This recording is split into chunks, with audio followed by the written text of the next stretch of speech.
concept of partial payment and residual payment, which we have learned in the previous section of open item management, will always work for the account receivables as well. Yes, it always works for account receivables also. Let me quickly provide you the demo as how it works.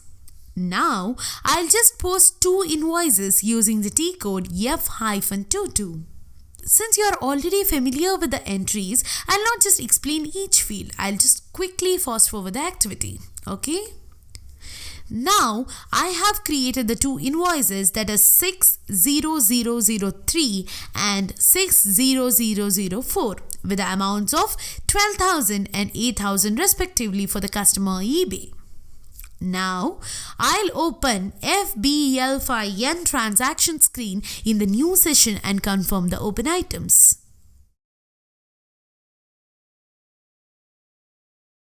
As you can see, there are open items for the customer eBay. I will also open a new session and check for account receivables GL account. Okay, for that open in FBL3N transaction.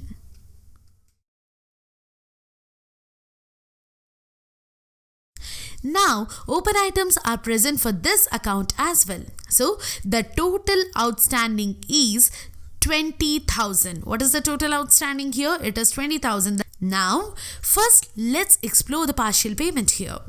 To make the incoming payment, I will switch to the screen where I posted the invoices. Here, I'll enter /n in the command field and hit enter so that this will take me to SAP Easy Access screen.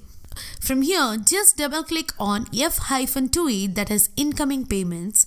So guys, here you want to do some of the entries like enter the document date, posting date, and also the document type. So here the document type is DZ, company code is ABCC, currency is INR, and also you should select the bank account. And now you have to enter the amount, and amount here is 5,000. Now enter the customer account number. What do you have to do? You have to just enter the customer account number and hit the enter key.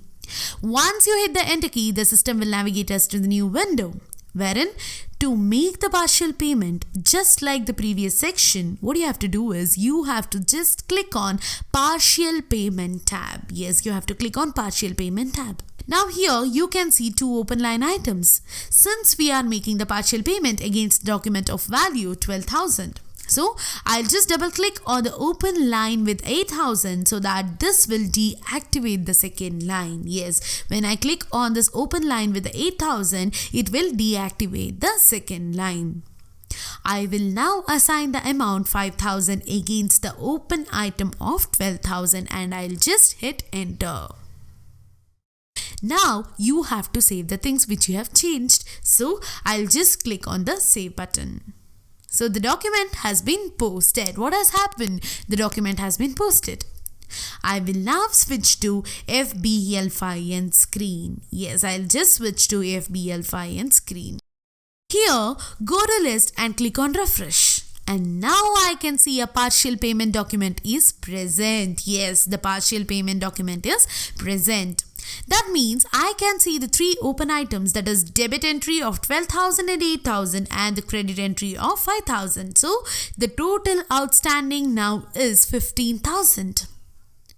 As we have learned already, when the partial payment is made, the original document is not closed. Yes, the original document is not closed. It will remain open until the complete payment is made. Now I'll just switch to FBL3N screen and here I'll just go to list and click on refresh. Here also the entries are exactly same. And now I'll just switch back to the screen where I posted the payment. Now make the payment of 7,000 and I'll make the entries like we did previously. Here, I'll just double click on the line with the value of 8,000 to deactivate it. Yes, I'll just double click on the line with the value of 8,000 to deactivate it. And now I'll just click on the save button. Here, the payment should be cleared. Okay, once it is done, the payment should be cleared.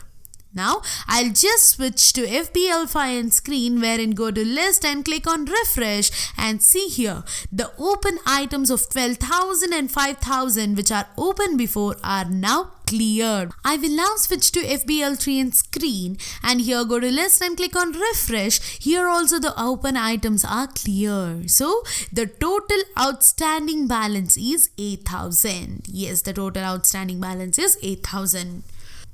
Now just let's understand the residual payments in account receivables. What it is residual payments in account receivables. Here I'll now switch to incoming payment screen and I'll post the residual payment of 3,000. So that enter the document date, posting date, and as well as document type. So what is the document type here? It is DZ, and you have to enter your company code and currency. So the company code is ABCC, currency is INR, and you have to give the bank data, account field, as well as you have to select the bank account. And then you have to enter your amount. So I'll enter the amount as 3,000, and now I'll enter the customer account number and I'll just press the enter key. Okay. To make the residual payment, what I have to do is I have to just click on residual payment tab. Yes, I have to just click on residual payment tab. Since we are making the residual payment, I will need to enter the amount that will be left after I make the payment of 3,000. Correct, right? I just need to enter the amount that will be left after I make the payment of 3,000. So enter the amount as 5,000 and press enter. Now click on save button. The document has been posted. Yes, the document has been posted. I will now switch to FBL5 and screen and go to list and click on refresh. Yes, see here. This time I can see only one line item with an amount of 5,000. Can you observe that there is only one line item with the amount of 5,000? So I'll just switch to FBL3 and screen, go to list and click on refresh, and here also the entries area are exactly same. Correct, right? The entries area are just same. Previously, we used to see 2 entries in case of partial payment, but in case of the residual payments, we see only one line as open. Now, I'll just make the complete payment of 5,000 for this document to clear all the open items. Done. Now, after posting, I'll now switch to FBL5 screen and go to list and click on refresh. Yes, observe here. All items are cleared. All clear. Correct, right? All the items are clear. Now, I'll just switch to FBL3 and screen, go to list and click on refresh. Here also, no open items. Correct, right? Here also, no open items. Done? Clear with the concept? Great.